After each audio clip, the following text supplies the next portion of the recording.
con la intervención de Fernando López Ramón, doctor de la Universidad de Zaragoza, doctor en Derecho y catedrático de Derecho Administrativo de la Facultad de Derecho de la Universidad de Zaragoza e investigador del Observatorio. Doctora Claudia, le cedo nuestro invitado. Doctor Fernando, muy buenas tardes allá en España y queda en muy buena compañía. Gracias, doctor. Muchas gracias. El doctor Fernando López Ramón nos hablará sobre enseñanzas del proceso de transición a la paz democrática de las Fuerzas Armadas Españolas. Adelante, doctor López, con su introducción. Muy bien, muchas gracias. Ante todo, quería empezar mi intervención reconociendo y agradeciendo el papel que está desempeñando la profesora Melba Calle, tanto en el impulso del Observatorio Internacional de Transición a la Paz como en la formación de este congreso. La primera cuestión que podríamos plantearnos cuando hablo de enseñanzas del proceso de transición de las Fuerzas Armadas Españolas, no estoy refiriéndome a un modelo a seguir necesariamente, sino simplemente a una experiencia con unas determinadas características. ¿Qué caracteres presentaban? Sería la primera pregunta que cabría formular. ¿Qué caracteres presentaban las Fuerzas Armadas Españolas al iniciarse la transición política en el año 1978? En el año 1977-1978. Vamos a ver.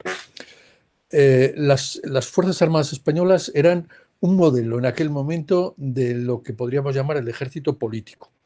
Es decir, la intervención militar había acompañado siempre a lo que fue la lenta y tardía afirmación del constitucionalismo en el siglo XIX español. Esa introducción del constitucionalismo, en nuestra experiencia, tarda mucho.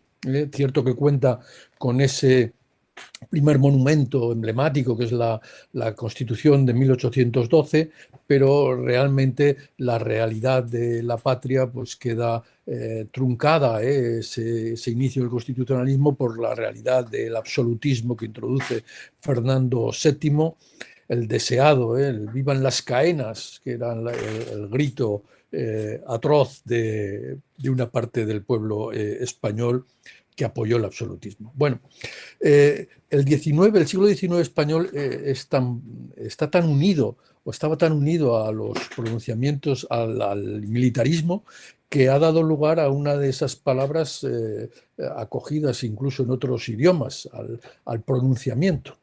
Hay dos aportaciones al lenguaje parabélico, el pronunciamiento, que son de origen español, el pronunciamiento de las guerrillas. Pues bien, el pronunciamiento en origen era la manifestación de una determinada orientación política hecha por un militar que detrás tenía un grupo de civiles que reaccionaban así ante las insuficiencias del sistema representativo. Pero poco a poco, conforme fue evolucionando el siglo XIX y la implicación de los militares en la política, poco a poco esto se transformó y ya en el golpe de Estado de Pavía, esa turbulenta entrada en el Congreso, en el Salón de Plenos del Congreso de los Diputados del general Pavía en 1873, poniendo fin a la experiencia de la Primera República, de la República Federal Española, o al año siguiente el manifiesto de Sagunto del general Martínez Campos a favor de la restauración borbónica, reflejan algo distinto ya, algo que se va a convertir en un elemento clave de la siguiente evolución de la política española, del movimiento político español. Va a ser el estado de opinión del ejército. En realidad, cuando los generales hablan de estado de opinión del ejército, se refieren a su propia opinión, porque naturalmente los soldados nunca han sido consultados de ninguna manera, sino que han debido prestar la obediencia debida. En la restauración, por tanto, a partir de 1874, con la vuelta de los Borbones, se sientan las bases para una interpretación militar permanente sobre las necesidades de la patria. No solamente contamos con generales que desempeñan puestos de ministros o de senadores, sino que aparece la figura del rey soldado que puede comunicarse directamente con las tropas sin necesidad de ninguna intervención de nadie, de ningún miembro del gabinete ministerial. Se instaura una permanente vigilancia del sistema por parte del estamento militar que justifica incluso la rebelión en circunstancias extraordinarias. Esas Fuerzas Armadas, constituidas como poder independiente dentro del Estado, pues en el siglo XX acabaron conquistando el mismo poder general del Estado. Primero en la avanzadilla que supuso la dictadura de Primo de Rivera en el año 23 y después, tras el paréntesis de la Segunda República, guerra civil y la instauración del franquismo. El franquismo no lo podemos hoy comprender exclusivamente bajo la óptica militar. Es decir, ahí está también, sin ninguna duda, siempre, permanentemente, el poder personal del llamado caudillo o autodenominado caudillo, esos intentos de corporativización de la vida social, económica y política manifestados en esos complicados sistemas de elección de los elementos representativos de la familia, el municipio y el sindicato vertical, donde participaban empresarios y trabajadores.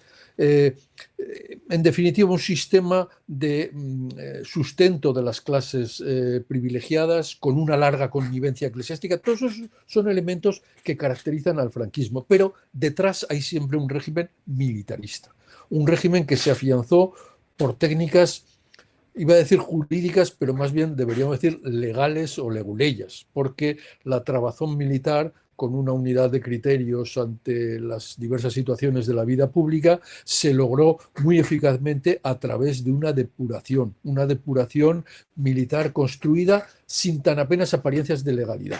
Es decir, si la depuración de los funcionarios civiles fue dramática, la de los funcionarios, la de los militares, sin audiencia, incluso después sin audiencia para decretar la separación del servicio, por considerar todavía en 1940 que se estaba en tiempo de guerra, ley del año en cuestión.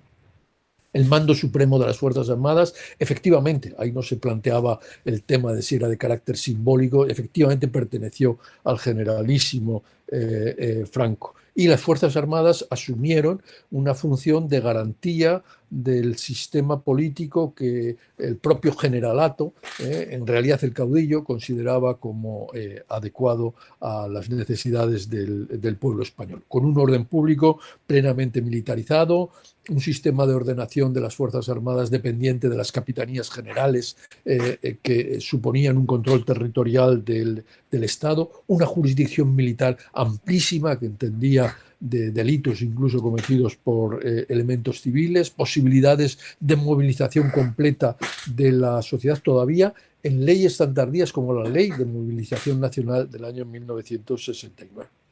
Desde el punto de vista jurídico, he de decir que todos estos elementos llegan a la academia. Llegaron a la academia a través de una doctrina que justificaba la intervención política de las Fuerzas Armadas en circunstancias extraordinarias y que contó con apoyos doctrinales de la altura de García Arias o de Hermann Elling.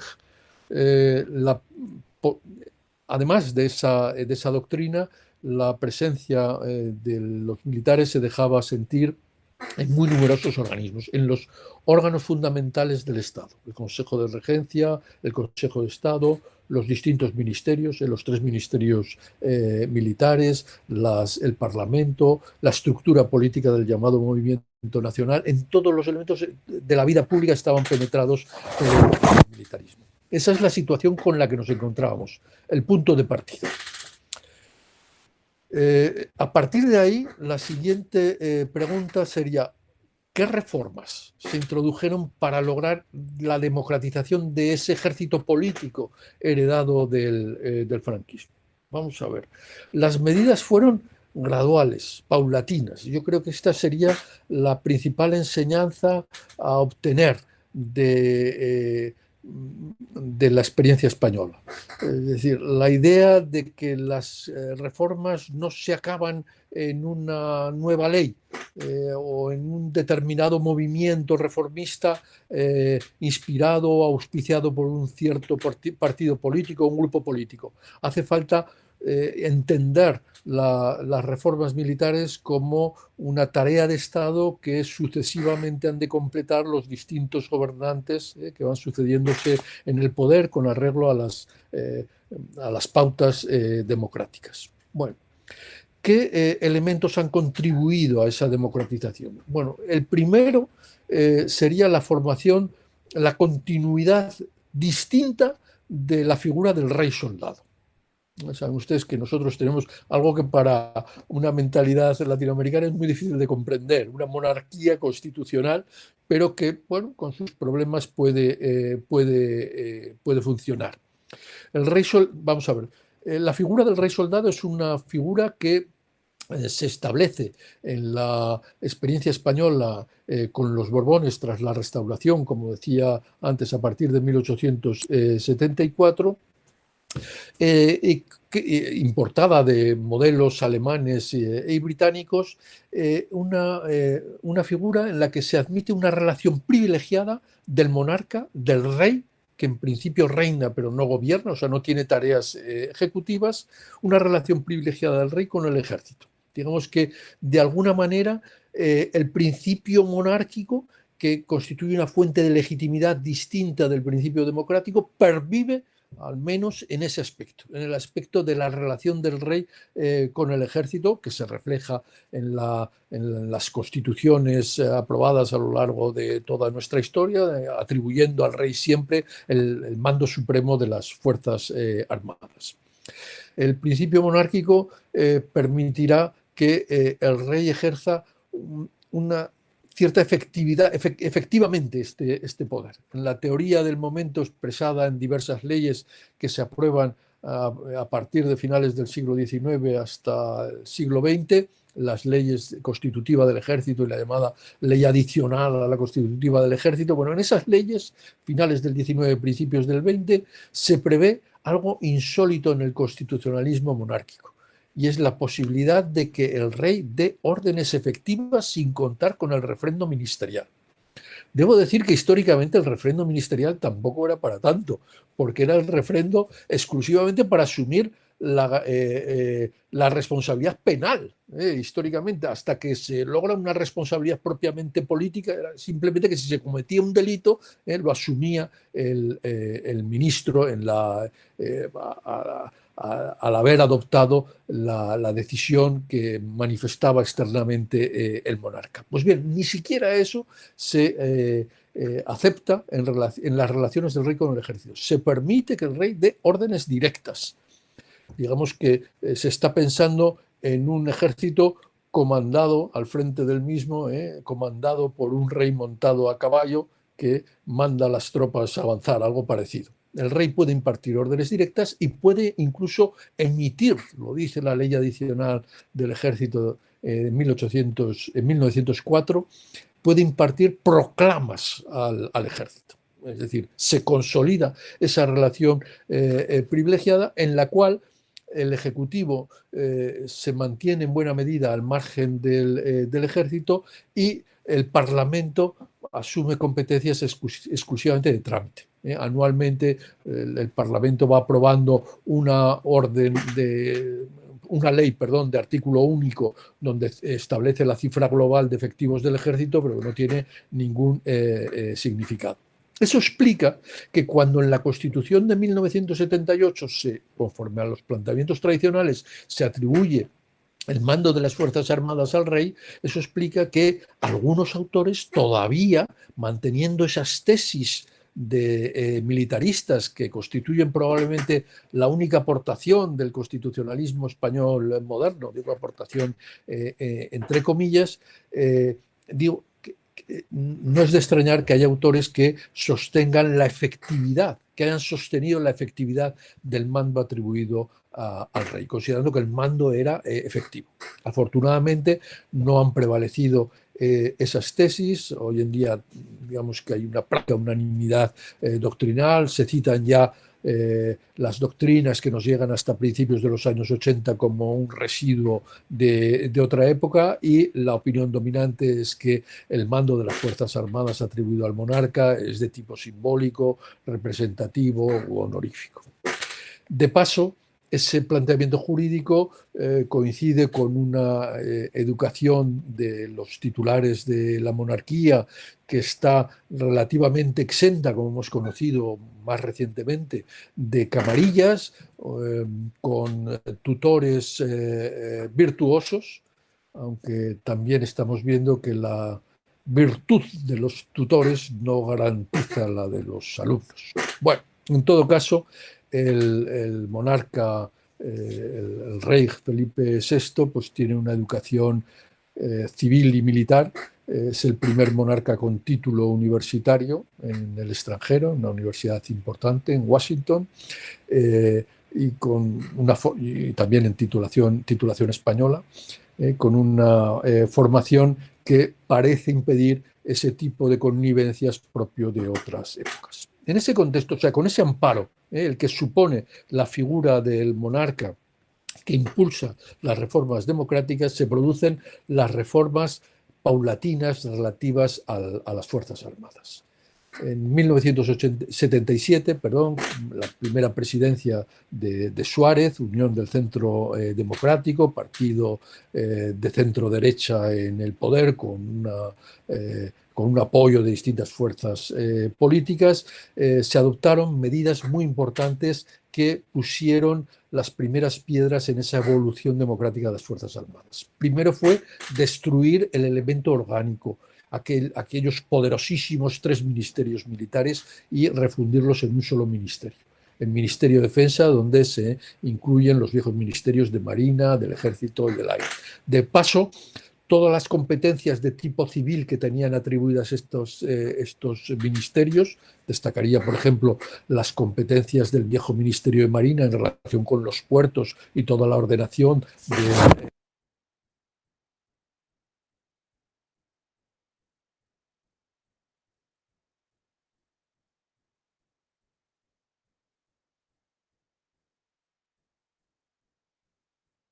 ¿Se ha ido el sonido? ¿No se escucha, Fernando? No sé si se ha apagado el micrófono. Perdón, sí, he sido yo.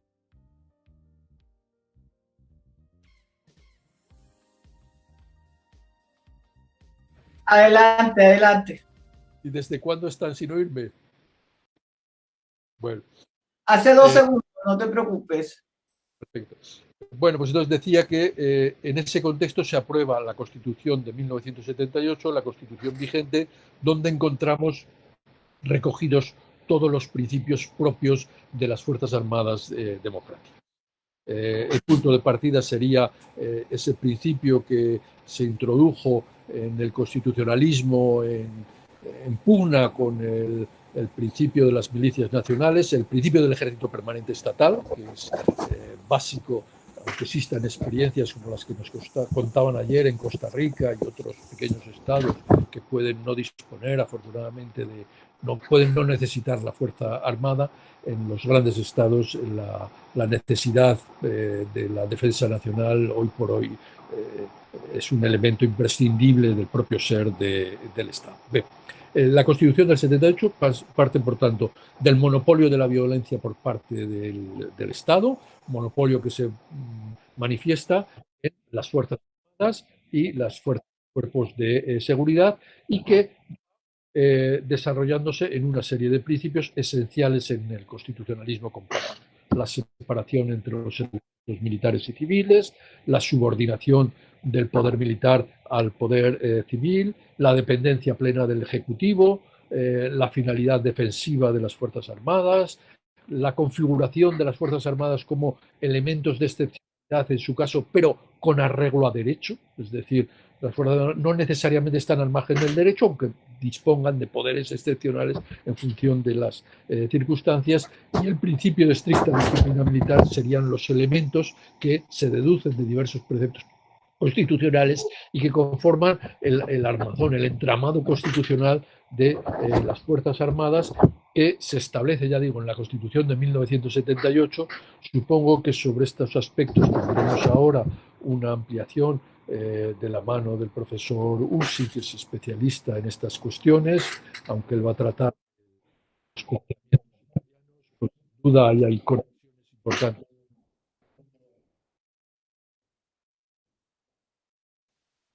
Antonio, se ha interrumpido. José Antonio, perdón, por favor, Antonio, se ha interrumpido. Estamos oyendo, se ha interrumpido.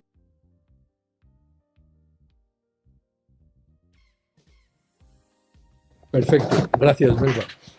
Bueno, el consenso va a seguir en la llamada Ley de Defensa Nacional, que se aprueba en el año 1980 y que continúa esas pautas de normalización política y jurídica de las Fuerzas Armadas.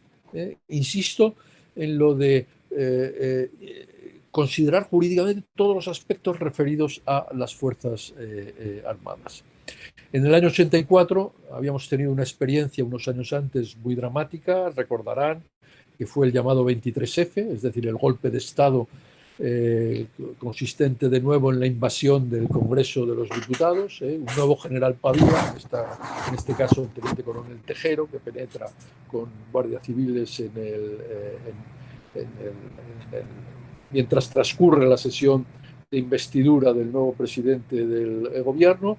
Ese golpe de Estado determina pues, un cierto impacto en la clase política y genera una importante reforma de la Ley de Defensa Nacional para algo que parecía evidente: reforzar los poderes militares del país, porque las Fuerzas Armadas son un elemento poco propicio para la disposición parlamentaria. No es que el Parlamento no disponga de elementos de pero estamos más bien ante las funciones de regulación más que las de gestión de lo que es la administración militar, la coordinación de los tres ejércitos. Todo eso se refuerza en el año 84. De paso, con el cambio de partido político en el gobierno, el presidente Felipe González, se producen transformaciones importantes que afectan a la justicia militar. El viejo Código de Justicia Militar, que era del año 1945, admitía muy amplias competencias de esta jurisdicción, con un rigor en las penas tremendos, confusión frecuente entre los planos orgánico y jurisdiccional, de tal manera que los consejos de guerra que juzgaban de los delitos militares estaban sometidos a los capitanes generales de los territorios en los que actuaban. Bien, todo esto se empieza a cambiar como consecuencia de un elemento muy importante que va de la mano del cambio constitucional operado en 1978, que son los pactos de la Moncloa. Los pactos de la Moncloa, que es una gran convención política donde participan no solo los partidos, sino también, no solo los partidos políticos, sino también los sindicatos y las fuerzas empresariales y otras organizaciones. En los pactos de la Moncloa se prevé la reforma de la justicia militar y poco a poco se van introduciendo modificaciones en las competencias, separando lo disciplinario de lo que es propiamente penal, constituyendo juzgados y tribunales militares que tienden a ser independientes y culminan en la sala de lo militar del Tribunal Supremo. Otros factores que contribuyen a esos cambios en las Fuerzas Armadas va a ser el proceso de internacionalización. Empieza muy tibiamente, en nuestra experiencia, con el ingreso en la OTAN. El ingreso en la OTAN primero se produce sin formar parte de la estructura militar, con un referéndum ambiguo en el que el partido en el gobierno, el Partido Socialista, se presenta con el lema tremendamente ambiguo: OTAN de entrada no, Organización del Tratado Atlántico Norte de entrada no, lo cual se podía entender como no a la entrada o por ahora, de entrada por ahora, no interesa decidir. Bien, eso se va resolviendo poco a poco hasta el punto de que uno de los mayores críticos con la entrada de España en la OTAN, que era Solana, el ministro Solana, terminará siendo secretario general de la Organización del Tratado Atlántico Norte, que hoy constituye un elemento esencial en la dinámica de nuestras Fuerzas Armadas y de nuestro sistema de defensa nacional. la participación en el territorio de la antigua Yugoslavia, especialmente en Bosnia y Herzegovina, a partir de los años 90, pues será decisiva en ese sentido, conformando una implicación de las Fuerzas Armadas en tareas de paz constantemente en todo el planeta. De paso, las Fuerzas Armadas españolas debieron hacer a un problema en su composición muy importante. El problema era el mantenimiento del servicio militar obligatorio. Los efectivos, los soldados, procedían de la obligación, de la prestación de en torno a año y medio, depende de los momentos, por parte de los jóvenes españoles. Hombres, no mujeres. Ese planteamiento empieza a quebrar primero por vía religiosa, con los testigos de Jehová y otras creencias que se oponen totalmente a la participación en las Fuerzas Armadas y que dan lugar a condenas por los correspondientes delitos, pero poco a poco la objeción de conciencia se va ampliando, se reconoce el derecho a la objeción de conciencia en la Constitución, se intenta regular, pero a la altura de los años 90 los jóvenes españoles objetores de conciencia eran más de 1 millón. Es decir, no había prácticamente chaval joven que no fuera objetor de conciencia. Recuerdo la anécdota que en la clase del colegio de mi hijo, que tenía por aquella época 13, 14, 16 años, solo había uno de los compañeros que no era objetor de conciencia, y era un chico que quería hacer carrera militar, porque era hijo de militar. Es decir, se convirtió en un problema tal que primero se estableció un sistema para evitar las condenas.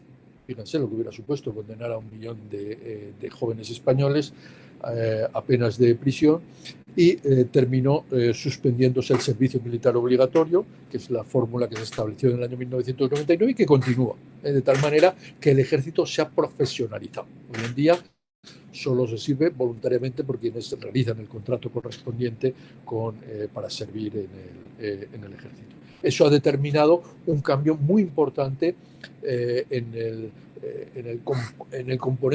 las propias sanciones que se imponen. La sanción de privación de libertad, desde el punto de vista disciplinario, cuando tratas de un ejército profesional, no tiene el mismo significado que cuando se trata de un servicio no profesionalizado. Y por fin está el elemento clave que viene dado por la incorporación de la mujer. La incorporación de la mujer primero es muy tibia, después de la Constitución tardan muchos años. En el año 88 se produce la primera regulación en la que se admite que la mujer acceda a los cuerpos de sanidad, jurídicos, es decir, al paraejército, por decirlo de alguna manera. Poco a poco eso va variando hasta que ya en el año 2007, primero una gran reforma del año 99 y luego en el 2007 ya se establece la plena equiparación, aunque hay que decir que las equiparaciones normativas luego tienen que traducirse en realidades. Hace poco tuvimos la primera mujer general que llega al generalato en nuestra experiencia, y bueno, eso es todavía un tarro que no está totalmente colmatado, en el que hay que seguir pues insistiendo. Insisto, por tanto, enfatizo la cuestión de las paulatinas reformas, de la introducción paulatina. Bien. Llegados a este punto, ya me quedaría responder a una tercera última gran cuestión. ¿Qué papel se espera de las Fuerzas Armadas en la seguridad global? Vamos a ver. El 11S, el atentado a las Torres Gemelas de Nueva York, en 2001, recuerdan, cambió por completo la política de seguridad de Estados Unidos y del resto de los países occidentales. En España eso lo vimos reflejado en una llamada revisión estratégica de la defensa nacional que se aprobó en el año 2003 con un presidente de derechas del Partido Popular, el presidente Aznar, en el gobierno, donde ya se hablaba de la tremenda interrelación entre seguridad interior y seguridad exterior. En ese momento se ponen en cuestión dogmas muy importantes de nuestra concepción constitucional de las Fuerzas Armadas, de la concepción que se va fortaleciendo a lo largo del siglo XIX. esa distinción entre la seguridad ciudadana como función propia de las fuerzas y cuerpos de seguridad frente a la defensa nacional como función propia de las Fuerzas Armadas. Esa idea de que la seguridad ciudadana es un tema de interior y en cambio la defensa nacional es una idea, es una función de cara al exterior. Las nuevas amenazas parecen incompatibles con esos diseños tan claros de otras épocas. Eso dará lugar, en nuestra experiencia, a una reforma importante de la Ley de Defensa Nacional en el año 2005, ya con un presidente socialista, el presidente Rodríguez Zapatero, quien, como es sabido, accedió a las... obtuvo la victoria en las elecciones generales de 2004 que se produjeron tras el terrible atentado de Atocha y las incógnitas iniciales sobre quiénes habían sido los autores del atentado. En ese contexto se reforma la legislación para atribuir nuevas funciones a las Fuerzas Armadas, sobre todo esas funciones que ya venían desempeñando en materia de paz y seguridad internacionales, la clara interdependencia de los estados en esta materia, es decir, la función defensiva es común a todas las naciones europeas, la necesidad de actuar en el marco de organizaciones supranacionales. Ahora bien, debo decir que esta visión integral de la seguridad pública tampoco es tan nueva. Si ustedes leen la Ley de Movilización Nacional de 1969, que por cierto no fue derogada explícitamente hasta el año 2007, sin perjuicio de que en la etapa democrática no se aplicara prácticamente nunca, digo, la Ley de Movilización Nacional no se diferencia tanto en sus contenidos de lo que es la legislación de protección de las llamadas infraestructuras críticas que se ha puesto en marcha en toda la Unión Europea como consecuencia de una directiva del año 2008 y se ha incorporado al caso español en una ley del año 2011 para hacer frente a esos nuevos riesgos. El terrorismo internacional, la proliferación de armas de destrucción masiva, el crimen organizado, se concibe una nueva seguridad nacional que comprende aspectos que antes estaban o tendían a estar separados. La defensa nacional, la seguridad pública, la acción exterior. Y ahí todavía tenemos una cierta ambigüedad sobre el papel que corresponde a las Fuerzas Armadas, que sin duda son un componente esencial de la seguridad global, pero cuya definición exacta está todavía en formación. Esa sería, y con esto ya terminaría, creo que he tenido demasiado del tiempo atribuido. Termino mi intervención. Muchas gracias. Enhorabuena, Fernando. Unos aportes muy, muy claros, unas ilustraciones, unas contextualizaciones muy apropiadas. Como bien lo antecedía, sigue el doctor Ricardo Ursi, quien nos va a ampliar de manera generosa también los aportes por usted realizados el día de hoy. Para el doctor Fernando, una feliz tarde, que disfrute el día de hoy